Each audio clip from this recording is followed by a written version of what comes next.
Baiklah, pada kesempatan kali ini akan saya bacakan beberapa agenda yang akan kita lalui bersama. Yang pertama adalah pembukaan, kemudian yang kedua motivasi dari beliau Ustaz Wahidin, yang ketiga TFT atau training pelatihan mengajar baca Al-Quran, yang keempat adalah koordinasi antar PJ wilayah atau desa, dan yang selanjutnya adalah penutup. Dengar mengharap ridho dari Allah Subhanahu wa Ta'ala, marilah acara pada pagi hari ini kita awali dengan membaca Ummul Kitab Al-Fatihah.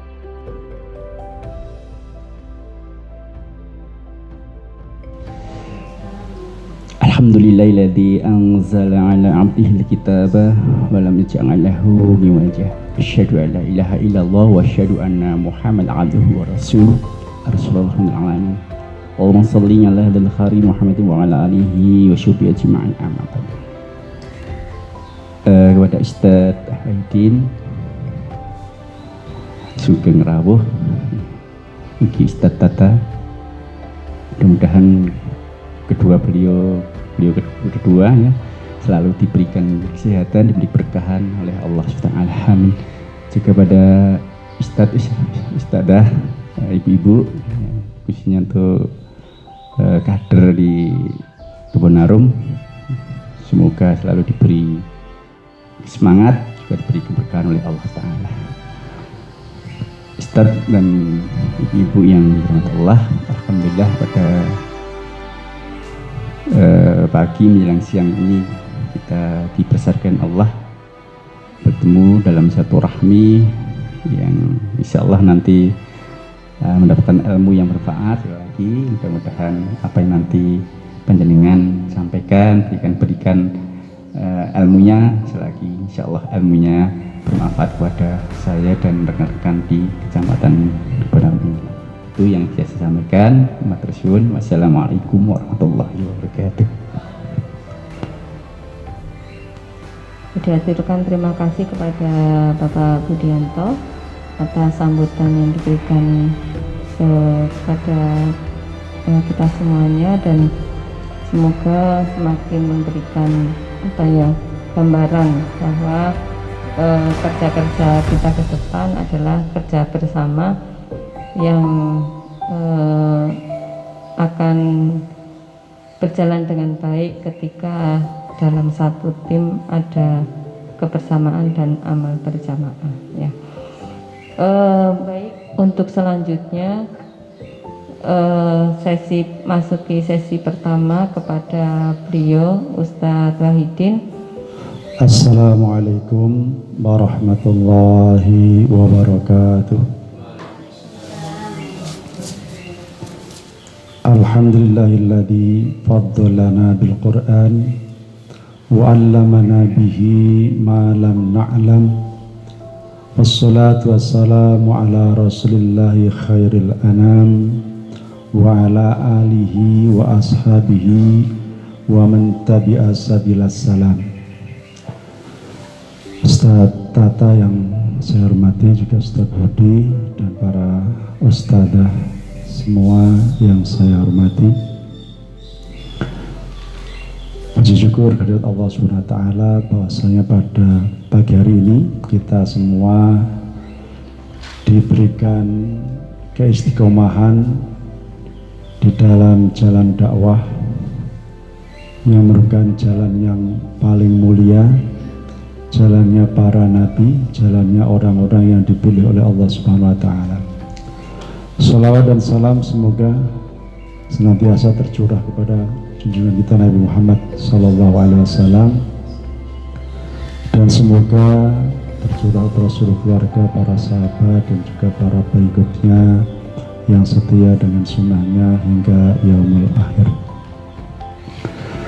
Bapak Ibu hadirin yang dirahmati Allah Subhanahu wa Ta'ala, pada pagi hari ini saya mendapat amanah dari Bu Yunita untuk sharing tentang apa yang telah saya lakukan, yaitu berdakwah dengan wasilah mengajarkan Al-Quran kepada umat Islam yang belum bisa membaca Al-Quran sama sekali. Dan apapun yang saya capai, insya Allah akan saya sampaikan pada penjenengan semua. Ya, mungkin bukan motivasi, sebagai gambaran saja, sebagai gambaran. Janjiannya kalau kita sudah masuk ke dunia mengajari Al-Quran itu seperti apa. Yang menilai senang atau tidak senang nanti jenengan. Kalau saya senang nih, tapi belum tentu bagi jenengan senang. Baik Bapak Ibu yang dirahmati Allah SWT, sebelum itu sebagai kader dakwah, kita perlu membangun kesadaran pada diri kita tentang kewajiban dakwah. Sebelum itu terbangun pada diri kita, maka semangat kita itu akan mudah pudar. Semangat kita itu kalau istilahnya orang Jawa bilang itu obor belara, nyala besar tapi cuma sebentar langsung hilang. Tapi kalau didasari dengan kesadaran bahwa dakwah ini adalah wajib, ya insya Allah kalau toh dalam keadaan lapang maupun dalam keadaan sempit, kita tetap melaksanakan walaupun mungkin dari segi kuantitas maupun segi kualitas itu tidak sama antara ketika semangat dan ketika tidak semangat. Namun tetap berjalan, jangan sampai dakwah itu kita lepas begitu saja. Ada satu fatrah waktu, ada satu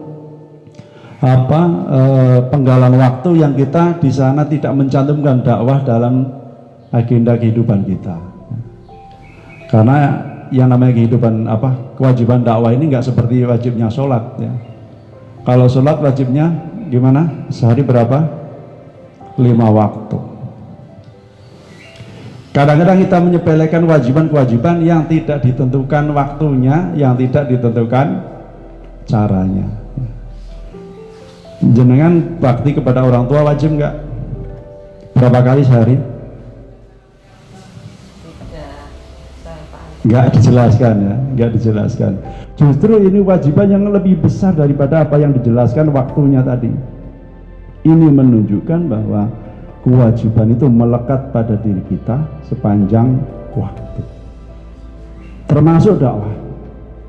Dakwah itu juga kewajiban yang tidak disebutkan waktunya, yang tidak disebutkan jumlahnya. Ini mengisyaratkan bahwa dakwah itu sepanjang waktu. Bahkan dalam tidur pun kalau bisa kita berdakwah. Gimana caranya berdakwah? Sambil tidur ya. Mungkin sebelum tidur kita posisinya seperti Rasulullah ya, posisinya seperti Rasulullah ya. Sehingga ketika orang melihat kita sedang tidur di masjid pas iktikaf misalnya, oh Pak Tata itu tidurnya kepalanya di sebelah utara, terus bahu kanannya di sebelah bawah, kaki satunya ditumpangkan ke kaki satunya lagi. Ini kok seperti Rasulullah ya. Tidurnya seperti itu. Ini kan tidur tapi berdakwah ya. Nah kemudian menutup aurat dengan baik. Itu walaupun orang tidur tapi berdakwah. Nah ini hal-hal yang seperti ini kadang-kadang luput atau lepas dari perhatian umat Islam secara umum. Mereka justru mengejar kewajiban yang secara kuantitas itu jamnya lebih sedikit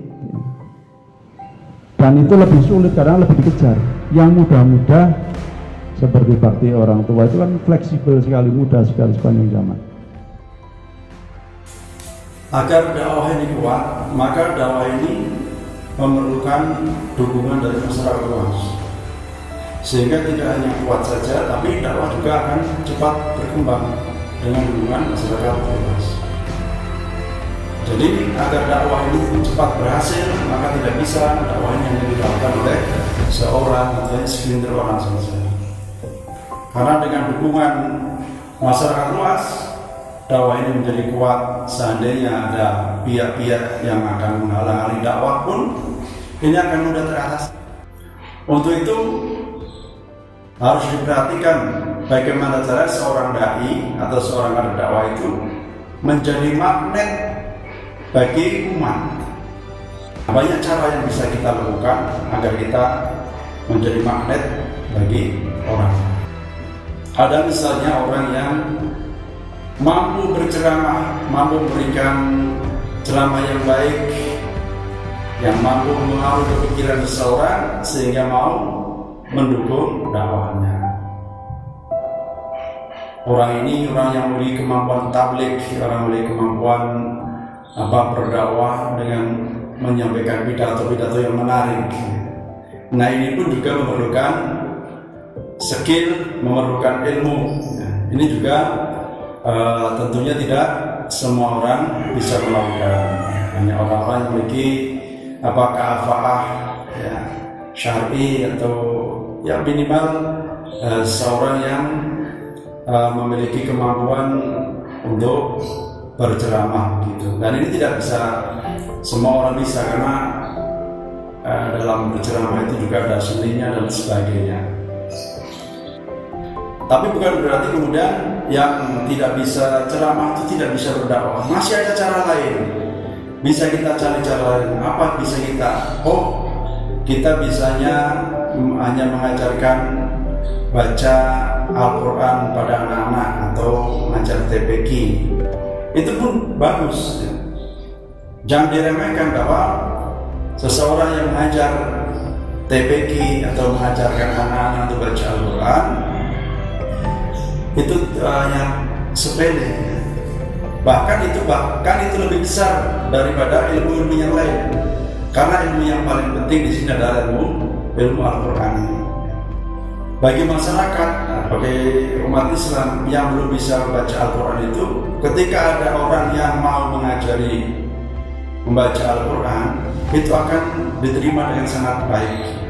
Pada hakikatnya masyarakat itu atau umat Islam itu sebenarnya ingin sekali baca Al-Quran, ingin bisa baca Al-Quran, tapi karena kadang-kadang frustasi dengan cara belajar yang begitu lama, maka di antara mereka kemudian putus asa tidak mau belajar.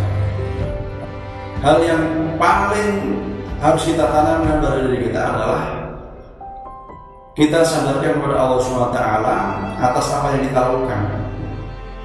Karena segala hidayah atau petunjuk kebaikan itu hanya milik Allah SWT. Kita hanya menunjukkan saja.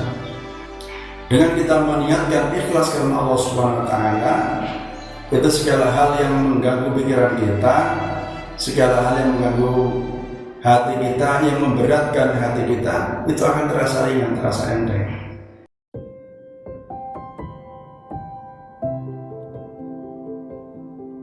Kita tidak mengharapkan apapun, apalagi pujian dari manusia atau imbalan. Nah, ketika kita sudah ikhlas, sudah sedemikian rupa, maka insya Allah kita tidak akan merasa malu, kita tidak akan minder, dan kita tidak akan ragu-ragu apakah ajaran kita diterima atau tidak diterima. Nah, beberapa hal yang bisa kita lakukan di awal-awal seperti itu. Nah, kemudian bagaimana ketika mereka sudah ngaji, sudah mau belajar Al-Quran, agar mereka kemudian menjadi kader dakwah, agar mereka mau menjadi pendukung dakwah, tentu ini memerlukan proses yang panjang, tidak boleh tergesa-gesa. Nanti setelah interaksi lama, mereka akan nyaman dengan kita, maka apa yang kita lontarkan kepada mereka akan diiyakan.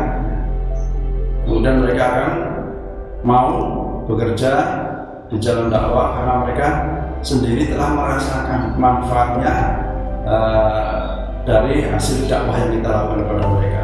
Adanya perubahan dalam diri mereka karena positif ini akan dirasakan, dan dia pun akan tergerak untuk bisa memberikan manfaat kepada orang lain. Besarkan hati mereka bahwa kita sebagai manusia itu yang terbaik di antara kita adalah orang yang bisa memberikan manfaat kepada orang lain. Jangan sampai manusia itu merasa tidak berguna sama sekali dalam hidup di dunia ini. Ya, karena setiap potensi yang ada dalam diri manusia itu pasti ada gunanya.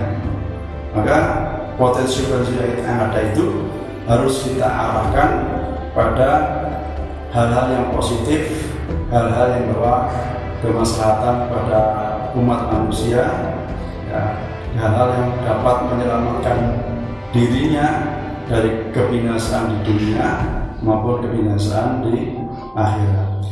Mungkin itu yang bisa saya sampaikan.